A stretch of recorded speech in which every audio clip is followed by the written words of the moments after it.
Cinzia Campanini, welcome to the Human Capital Innovations Podcast. Thank you, Jonathan. Great to be here. Yeah, it is a pleasure to be with you. You're joining us from Zurich. I'm south of Salt Lake City in Utah. And today we're going to be talking about the 4-day work week.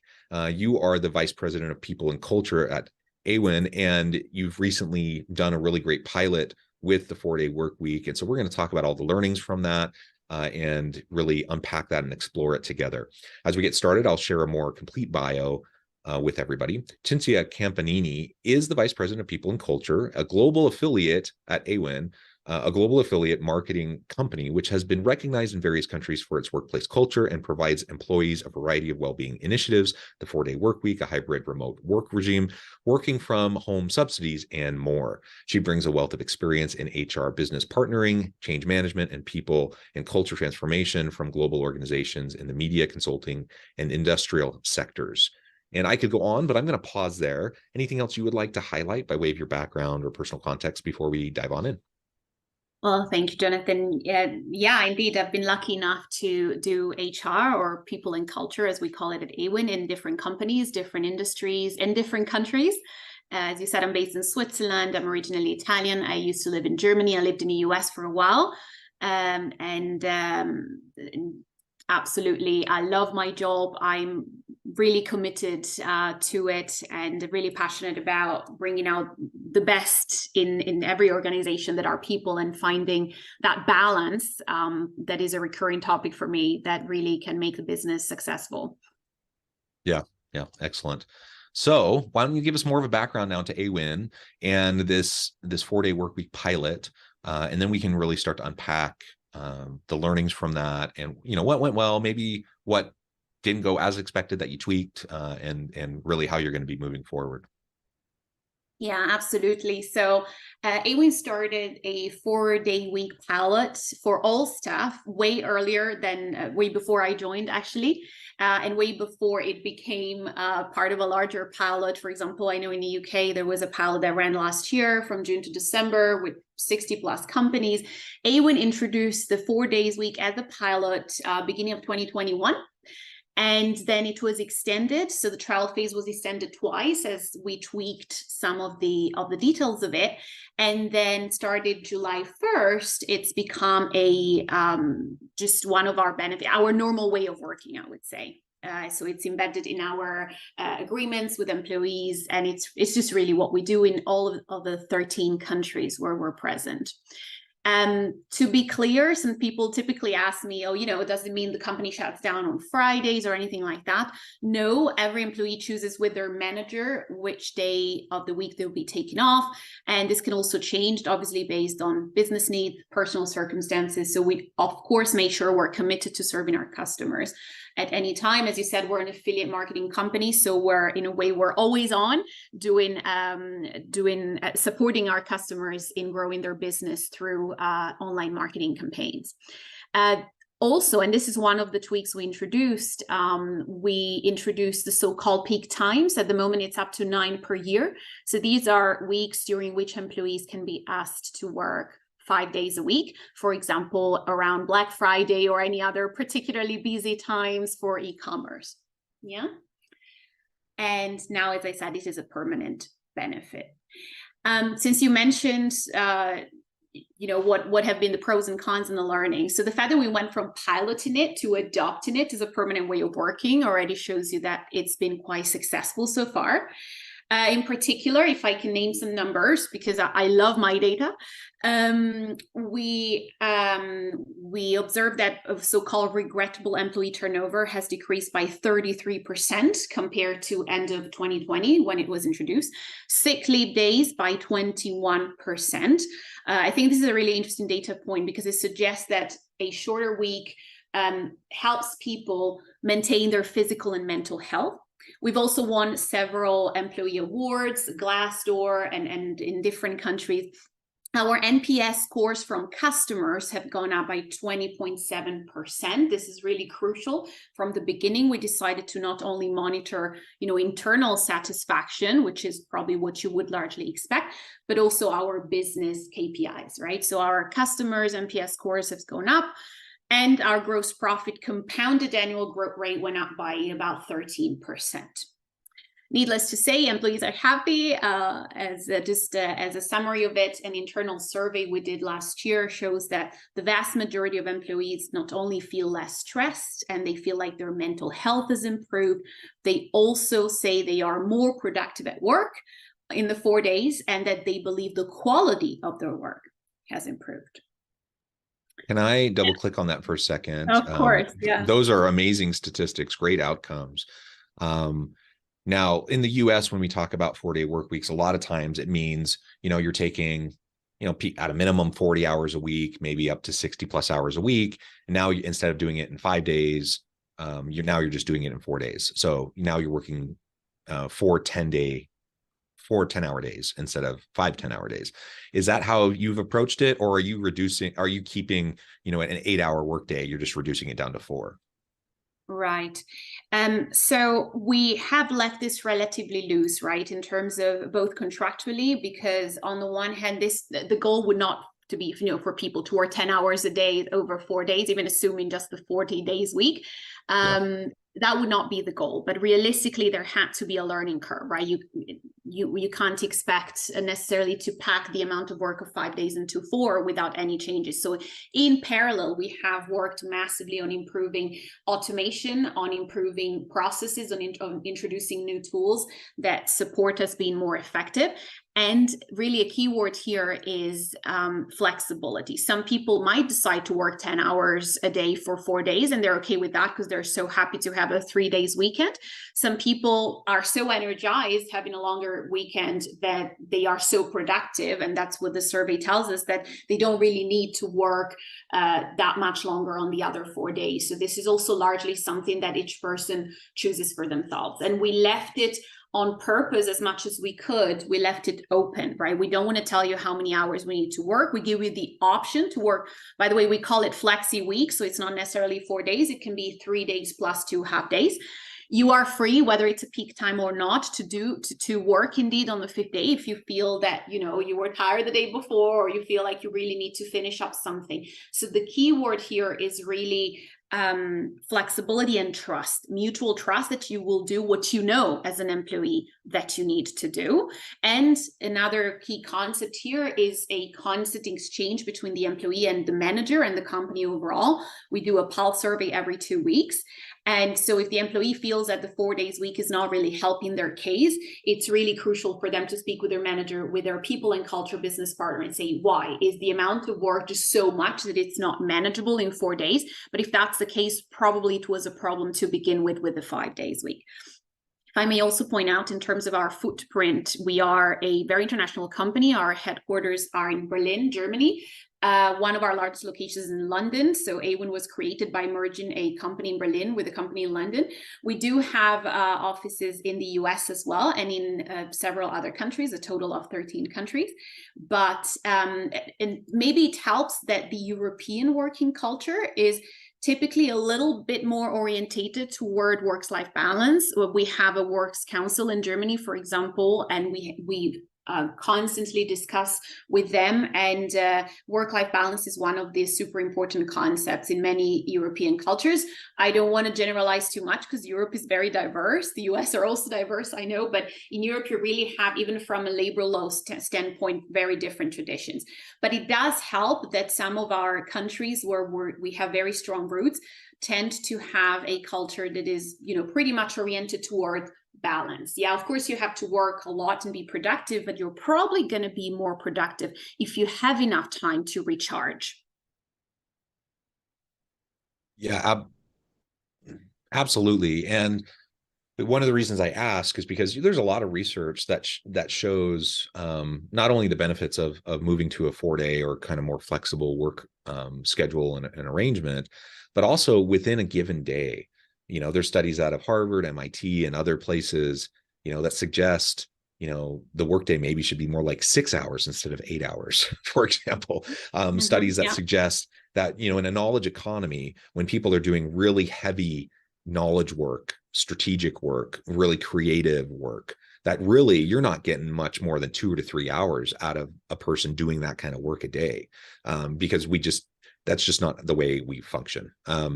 And so it's interesting. I appreciate your approach. So in the US, when I hear about someone just moving to, 410s instead of 5/8s, I'm thinking, okay, that's great. I think people will like having that day off, having a 3-day weekend, having more time with family and friends, etc.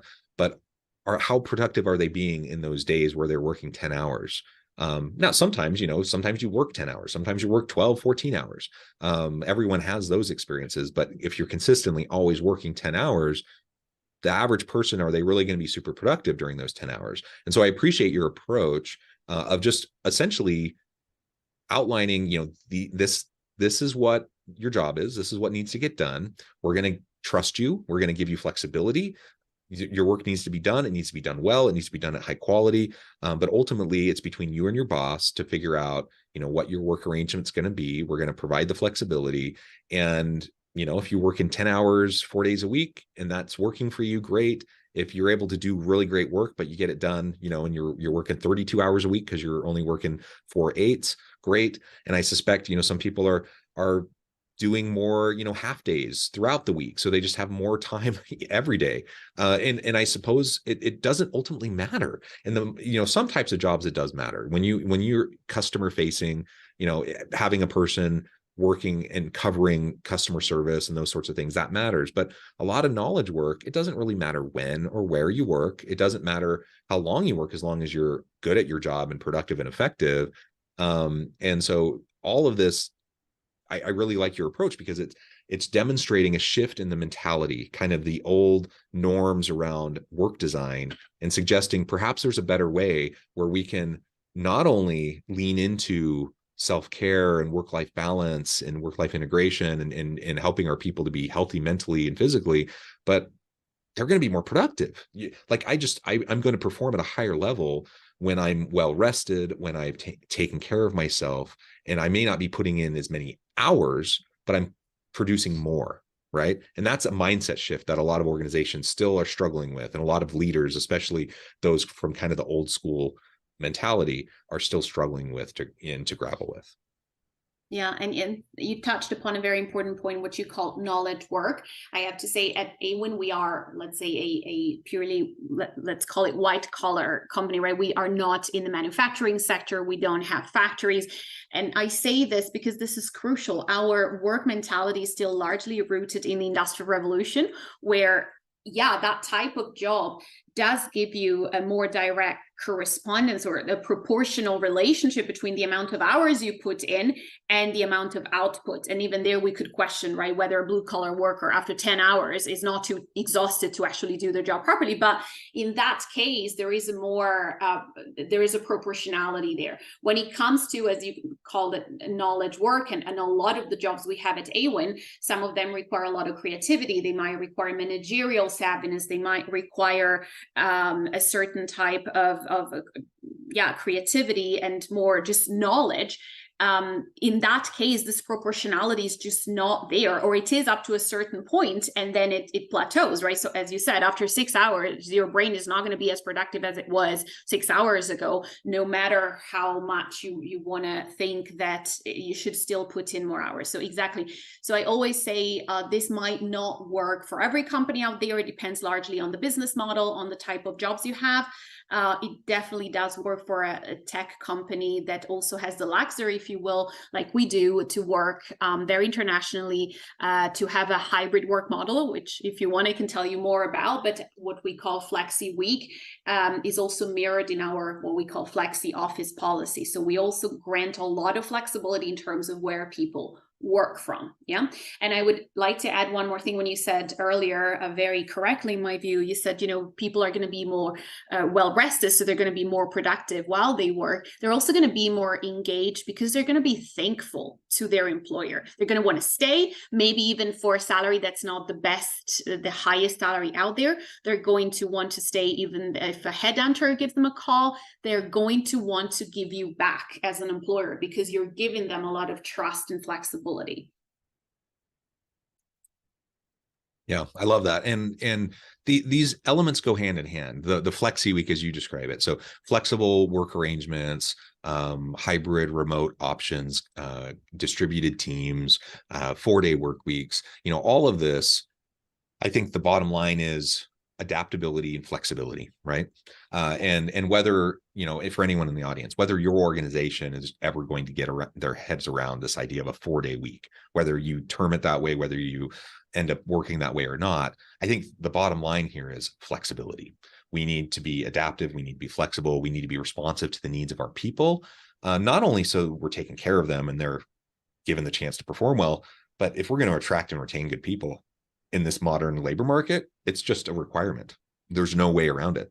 We're not going to get good people. We're not going to retain good people if we're too rigid. And so many organizations, especially in the US, so many organizations are trying to just get people back to the office. They're like, we did this thing for 3 years. Now we just want people back. Everyone come back. And they're struggling. Like, people have shifted their expectations around work.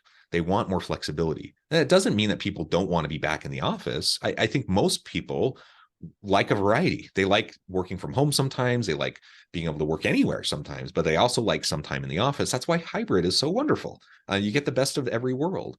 And so just let's think about flexibility. Maybe for your organization, that means some form of flex week, 4-day work week. Maybe it doesn't, but I think all of us can probably build in more flexibility to the way we approach work design and how we're approaching trying to get the most out of our teams and giving them the best chance to be productive, effective, and ultimately just do cool stuff, creative, innovative stuff that's going to add value to the market.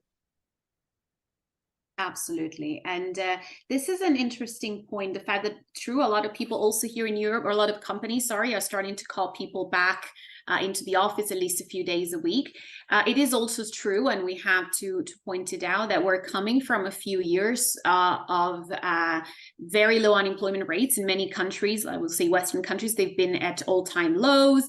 Yeah. It was an employees market. There's this book by the CEO of Stepstone about it's an untranslatable German word, but basically the word for unemployment in German is it means lack of work, and that word that he coined is lack of workers. Yeah, so there's a broader perspective to this. But long story short, we all know we're coming from a few years where employees, especially in the tech sector, let's say in the white collar world, felt very much empowered, right? There's a lot of jobs and they can make their choice. So they have raised their expectations towards employers, right? They can afford to be picky. And the younger generations, the late millennials, Generation Z, they have a particularly high expectation towards their employer. There's the sense that the employer has to really be people-centric, has to have a bigger purpose, has to offer a lot of perks as well, right? To bring it down to a very pragmatic level. Now, it is true that we're starting to see a shift. I think it's important to acknowledge that. All the layoffs, especially in the US, in many tech companies, it's happening in Europe as well in a different way, because European law is also in general much more protected than the employee than it is in the US, for example. But this is shifting a little bit. So I already see some tension rising there in the employees market, where suddenly maybe you don't have 3 job offers at the same time, right? And if you get one, you don't have that much space to negotiate for certain benefits or certain things. So there is a balance. Again, I go back to balance to be found there. Another aspect that's been one of our learnings from the Flexi Week and from our very flexible, as we call it, Flexi Office, is that what you were saying before, the appreciation, the fact that people feel loyal and appreciative that the company is giving them all of this and treating them like adults, really. It tends to be subject to, I don't know if you've heard of the hedonic adaptation concept or the hedonic treadmill, right? And we see a bit of a difference. As I mentioned, we have a bi-weekly pulse survey or engagement survey, and we do see, obviously it's anonymous, but we can see the demographics, right? We can split up the results by tenure and by age group and all that. And we do see that, boomers, Generation X, and let's say early millennials, so to speak, they are still very proud and very happy because they were there before the pandemic. They were there when it was normal to work 5 days a week. They know how special it is that we have the 4 days a week. They know how special it is that we are still giving employees a huge amount of flexibility. So we still have the nice offices, but most managers let their employees decide when they're going to go to the office and when they won't. And then we have the younger generations that maybe entered the workforce shortly before the pandemic or even during the pandemic. And for them, I don't want to say that they take it for granted, but this is also not seen as the huge benefit, as that, competitive advantage that my generation might see it as, so to speak. Yeah. So this is interesting. And I think the key to this is, again, to go back to balance and to transparency. We do have employees sometimes that ask us about, the 3 days week, or why do we have the 9 peak times a year? And it's a legitimate question. I would never want to say, oh, the younger generations are spoiled or entitled. That's not it. It is simply a matter of, the world they've come to know, and the world that we still have to live in, right? There's a lot of talk. I was at the CHRO conference the other day, and there was a lot of talk around the 3 Ps: people, purpose, and profit, and how the younger generations think that people and purpose should be in the center. And I absolutely subscribe to that. But as an HR executive, I have to say, without the 3rd P, without profit, there's not going to be any money for anybody's salary, for anybody's benefit. So we need to go I would say, back to this concept of balance. And you reach that through transparency, to saying, we're already giving you a lot. We can't give you more than this right now. Also because, a lot of countries are on the verge of a gloomy recession. And so I find that this open dialogue, this reality check that you need to have constantly on how to balance the 3 Ps is really crucial, especially as we have different generations in the workforce. Yeah, very well said. This has just been a great conversation. It's been really fun to learn more about AWIN and what you're doing, all the really cool things. And I applaud you for the good work and the forward-thinking, progressive approach that you're taking to work design and flexibility for your workers. I know at the time I need to let you go here in just a minute, but before we wrap things up for today, I wanted to give you a chance to share with the audience how they can connect with you, find out more about your work, your team, and then give us the final word on the topic for today. Thank you. Absolutely. So happy for you to connect with me on LinkedIn, on Cinzia Campanini. I'm not very active on other social media because as a neuropsychologist by background, a few years ago, I decided to give it a try and shut down most of my social media and see if that helps with some of the social anxiety, and it did. But I am on LinkedIn pretty much every day, so everyone is absolutely welcome to connect with me on there. I recently gave an interview also covering some of these topics, so if they want to find out more, they'll find it linked there. And other than that, please check out our AWIN webpage. There is a nice infographic covering some of the things that I told you today about the flexi week, 4 days week, and definitely you can find out more there. Wonderful. Thank you so much. It has been a real pleasure. I encourage the audience again to reach out, get connected, find out more about what Cinzia can do for you. And as always, I hope everyone can stay healthy and safe, that you can find meaning and purpose at work each and every day. And I hope you all have a